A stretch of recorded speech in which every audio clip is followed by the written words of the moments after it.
Mes enfants, bonjour. Prenez vos ardoises et écoutez bien. Dans la rubrique du calcul réfléchi, vous avez des nombres. Vous allez les comparer par ordre croissant. Vous savez qu'est-ce que ça veut dire ordre croissant? On l'a déjà dit. C'est du plus petit au plus grand. C'est clair? C'est très bien. Je vous laisse un peu de temps pour faire cet exercice.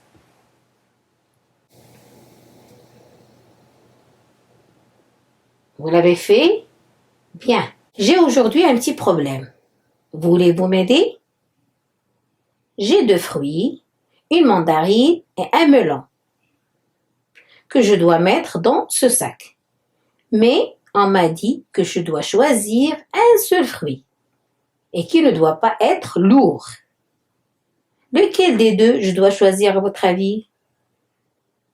La mandarine ou bien le melon? Oui, c'est la mandarine. Bien sûr, parce que la mandarine est plus légère que le melon. Donc, si la mandarine est plus légère que le melon, on veut commencer la phrase par le melon. Qu'est-ce qu'on peut dire? Est-ce qu'on peut dire que le melon toujours est plus léger que la mandarine? Non, on doit dire le melon est plus lourd que la mandarine. Regardez les expressions écrites en rouge. Plus lourd, plus léger. Ce sont les expressions les plus importantes dans notre leçon d'aujourd'hui. C'est bien. Maintenant, je vous donne d'autres exemples. Si je vous montre une tomate et d'un autre côté 3 tomates, je vous demande de me faire une phrase avec les expressions qu'on a utilisées maintenant. Qu'est-ce que vous allez me dire?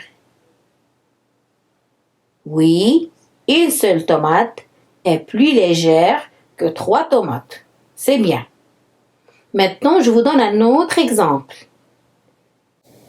Le cartable et la trousse. Commencez par le cartable. Qu'est-ce qu'on peut dire? On dit le cartable est plus léger que la trousse ou bien le cartable est plus lourd que la trousse? Le cartable est plus lourd que la trousse. Maintenant, c'est à vous de me chercher d'autres exemples. C'est bien. Ceci va être facile quand on compare 2 objets à l'œil comme ça.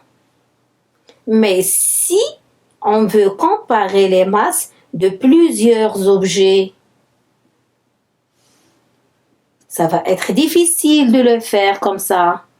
Alors, on aura besoin d'un objet que vous trouverez surtout chez des marchands, des vendeurs de légumes. C'est la balance. Alors, on pose les objets sur les plateaux. L'objet le plus lourd fait pencher le plateau vers le bas. Maintenant, si les 2 plateaux restent sur la même ligne, cela veut dire quoi? Oui, ça veut dire qu'ils ont la même masse. Est-ce que tout le monde a compris? Bravo, c'est bien. Bonne chance!